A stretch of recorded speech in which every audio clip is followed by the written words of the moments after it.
Seja bem-vindo ao canal Mozuki Smartphone. Neste vídeo eu vou mostrar para vocês como você pode conectar em uma rede Wi-Fi em alguns smartphones da Samsung.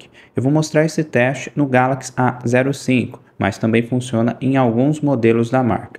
Você pode vir aqui no painel de controle e aqui você consegue ativar o Wi-Fi e depois você aperta aqui em Wi-Fi. Ele vai mostrar todas as redes disponíveis, aí você escolhe a rede que você quer conectar.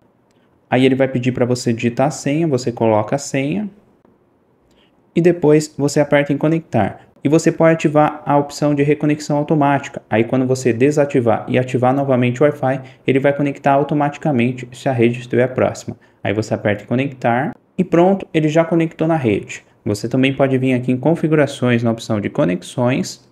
Se a opção Wi-Fi estiver desativada, você pode ativar. E você seleciona aqui, ele mostra todas as redes disponíveis e pode ver que ele já conectou automaticamente na rede que eu selecionei. E é essa dica que eu queria mostrar para vocês. Não esqueça do seu like, muito obrigado e até o próximo vídeo.